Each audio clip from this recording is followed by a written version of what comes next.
Occult rituals tend to be kept under wraps, but when footage gets leaked, it's absolutely terrifying to see. In the 1950s, Indiana local Jim Jones founded a church that he claimed promoted socialism and equality, with religious elements of Christianity.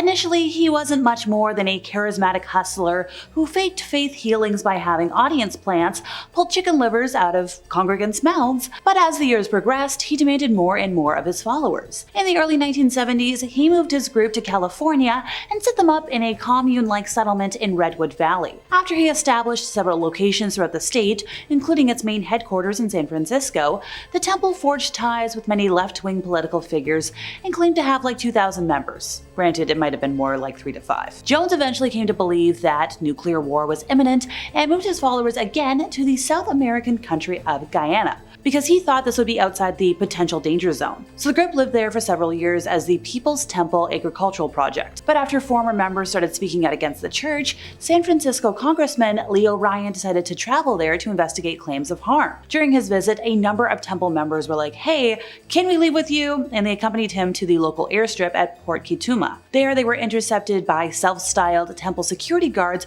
who opened fire on the group, killing the congressman, 3 journalists, and one of the defectors, as well as injuring 9 others, including Ryan's aide, Jackie Spire.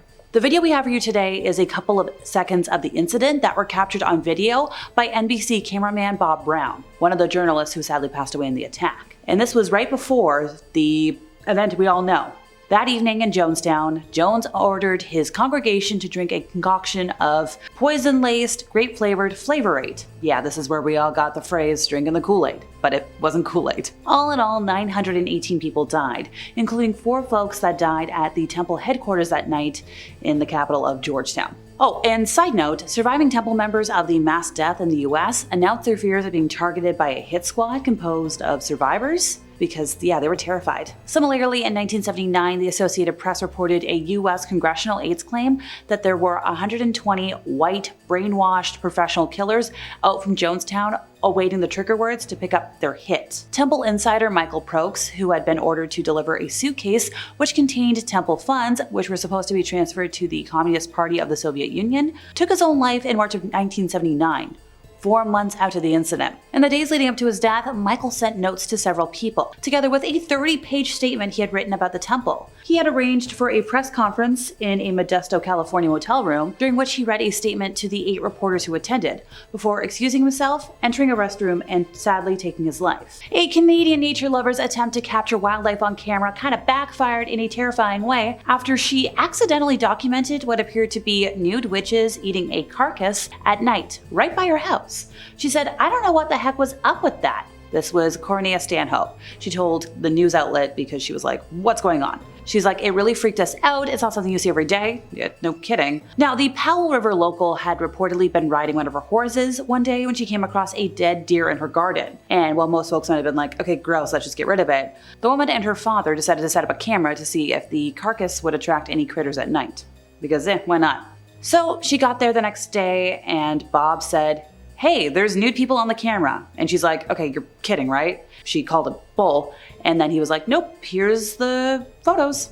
So these bone-chilling photos, taken just after sunset, showed 2 disheveled-looking women with long black hair that obscured their faces, squatting over this dead deer and appearing to dine on its remains. The wicked, hungry pair are completely in the nude, except for what looks like loincloths over their nether regions in the found footage horror film-esque moment. Now, the woman said it looks like they have wigs on because one woman might have blonde hair underneath, but you can't really tell from the photos. And you can see like there was the hoof that was brought right up to her mouth. Our poor witness said she wasn't sure if the so-called witches of Beastwick were kissing it, smelling it, or eating it, but was nonetheless sickened by the ritual, given the amount of bacteria that was possibly on the decaying carcass. Also, she was especially creeped out because the impromptu cuddling session occurred only 2 minutes away from her house. And she was concerned about these women messing with her horses at night, because apparently the horses get really spooked and really unnerved around that specific area. So at first, our witness thought like she was imagining things. Maybe it's something nothing.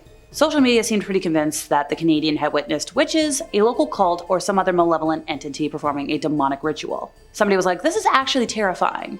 Somebody else was like, "That's an S-Walker. They look human, so you come up to them, and once you do, you're gone."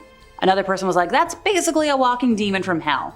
If you hear screaming, stay inside, get a weapon, leave it alone. And a lot of folks were like, this is a demonic cult, which means stay away, folks. American professional boxer Ryan Garcia alleged once upon a time that Bohemian Grove, a place rumored to exist in the north of San Francisco, is very much real and is an elite club where he once witnessed some really heinous stuff. He claimed this while he was live on the app formerly known as Twitter with Andrew Tate on March 5 of 2024. Now, in the wake of his allegations, there was a video that went viral online that showed a satanic ritual. So this video was originally leaked in the year 2000 by prominent conspiracy theorist and radio show host Alex Jones, who allegedly infiltrated the Bohemian Grove around the same time after being denied entry multiple times. While the visual is a little hazy, audio is not the best, some kind of ritual was ongoing. There was fireworks, there was cloaked priests, and well, we've got all those speculations of alleged satanic ceremonies, and that's giving cult vibes. Additionally, Alex Jones's interview on the Joe Rogan Experience has also gone viral, where he claimed that when he trespassed on the Grove a couple decades back, he saw effigies being burnt in front of a large owl shrine, which only further fuels the alleged satanic cult ritual speculation. Well, the Bohemian Club website obviously denies the claims of secret and illegal affairs going on in the area, or technically even its existence. In a 2011 article, the Washington Post revealed that the members of the Manhattan Project met there regularly in the 1940s. That's enough proof for me. A mysterious snippet of footage showing people wearing black robes making an alleged human sacrifice in front of a statue at the European Organization for Nuclear Research campus was posted on YouTube back in 2016 to much debate. While some folks were quick to say, hey, it's fake, this was staged, it has been confirmed that the video was captured at the campus. It is believed that these cloaked figures are researchers performing a satanic sacrifice, just for reasons. And by the way, this area is a highly protected, restricted area with a lot of security gates and security cameras. And another mysterious piece of information is that the man who was filming the incident, even though he was freaking out because he was seeing all this weird stuff, his reflection shows that he's wearing a cloak similar to everybody else. So maybe he was a new initiate who got cold feet? And finally for today, back in 2021, Australia's ABC network was playing a routine news telecast when the anchor was taken by surprise as an unexpected satanic clip played during a switch of visuals. The anchor, Yvonne Young, was presenting a story about Queensland's proposal to make killing of police horses or dogs a criminal offense. Rightfully so. But her narration was visually cut by a frame of 3 officers walking down and then pans back at her. You know, typical stuff. However, a couple of seconds later, her narration once again gets interrupted by a change of visuals, but this time the network played a satanic ritual on screen during the live telecast. In those couple of seconds, a man can be seen standing in a black robe. Another person is seen standing beside the robe-clad person, and then there's somebody else sitting next to a keyboard. Oh, and by the way, there's also an upside-down cross in one corner of the room. The whole clip of the satanic ritual played for only a couple of seconds, but was caught by another media house. The man in the black robe can also be heard saying, "Hail Satan!" So the producers realized the mistake, immediately cut the feed, brought the anchor back on screen, and she stayed silent for a couple of seconds and then quickly segued into another story. So a lot of folks believe that these people from the visual were members of the Noosa Temple of Satan that were protesting against Queensland's education department regarding religious instruction classes in schools. Meanwhile, the temple themselves retweeted the clip with the caption, "Satan works in mysterious ways." Yeah, I'm good. I'm good.